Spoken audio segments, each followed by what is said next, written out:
So we moved out to Nova Scotia at the end of March 2022. Like so many people who have come from Ontario, we did the same thing and we packed up our belongings. We found a shipping company, we set a date, we found a house, we purchased it. Everything went pretty smoothly and we ended up in Pictou County, Nova Scotia.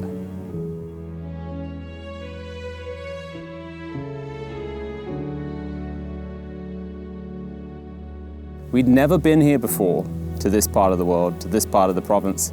I'm the only one in the whole family who's actually ever been to Nova Scotia prior to moving here. And we purchased a house based on pictures because we weren't allowed to travel out here due to the COVID restrictions at the time.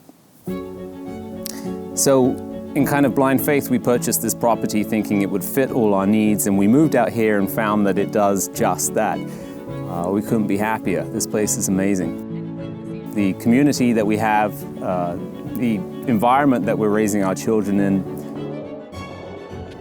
There are so many positives about being out here. There are quite a few negatives, but you kind of get those wherever you are, and to a degree, there are fewer negatives here than there were in Ontario, where we moved from.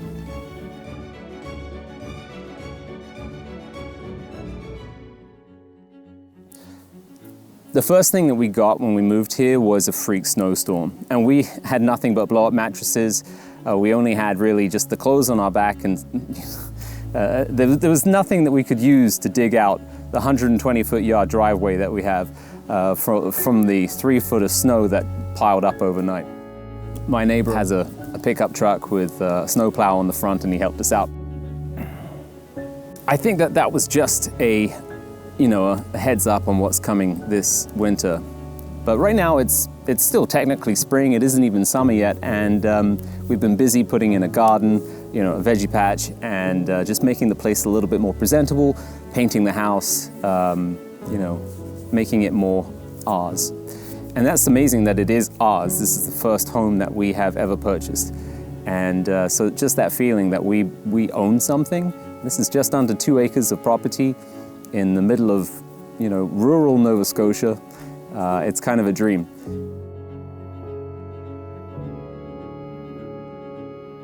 Now, we chose a moving company based on advice. A friend of mine used them just a few months before us, and he said that they ship belongings based on weight, and the estimate was accurate to what the final cost was.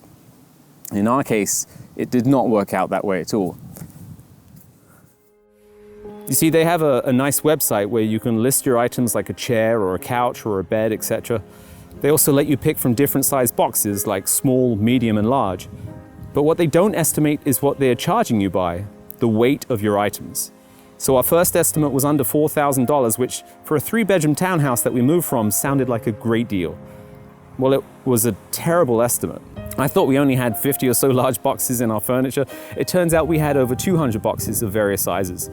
So I went back to their website 2 days before moving and updated my estimate, and it went from just under $4,000 to a little over $6,000. Okay, we could do that, we could handle that.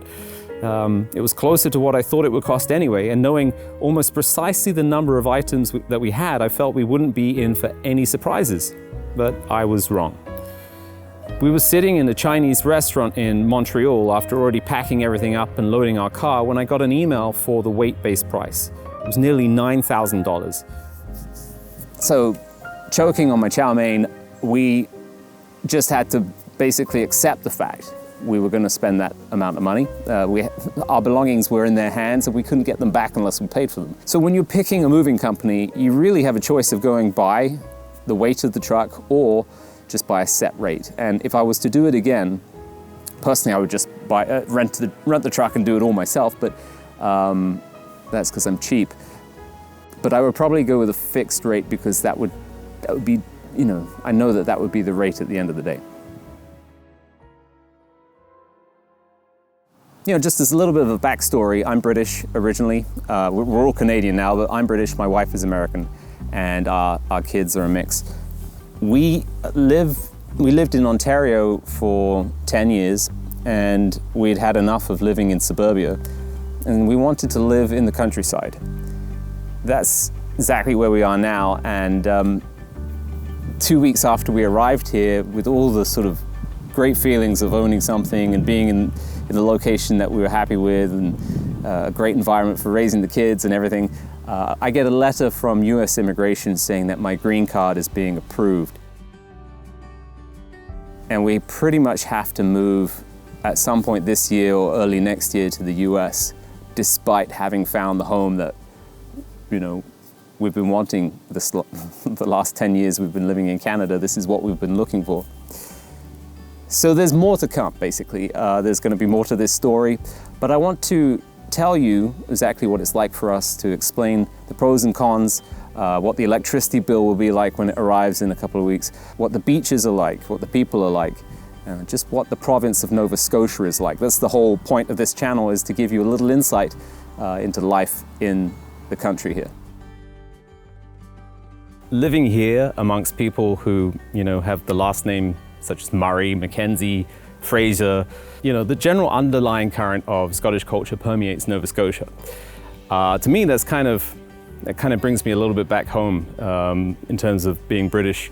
And I've been a fan of Scottish music for a while now. So I listen to bands like Biffy Clyro, Frightened Rabbit, Churches, the sort of pop rock, folk Scottish music, amongst other genres as well. But yeah, I just wanted to share my experiences of living here, to let you know what life is like here, and just to make videos for the fun of it, really.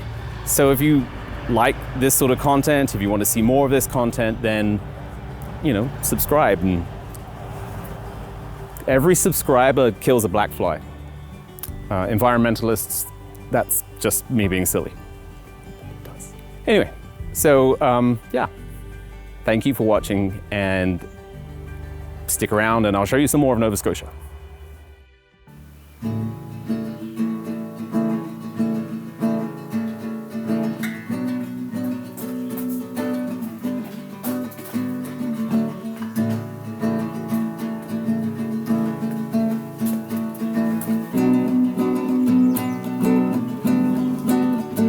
I'm in the arch of the church, between her thumb and her forefinger.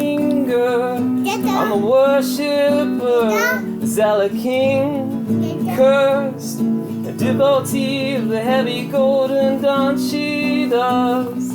She's an uncut drug, I found a vein in a pulse, and for a minute I was floating dead above myself. Get out of my heart, she won't get out of my heart, she won't.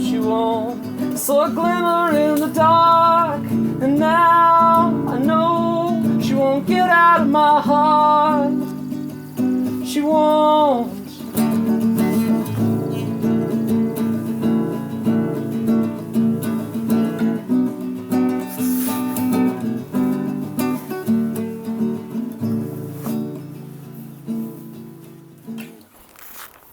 That's it. That's all I wanted to do.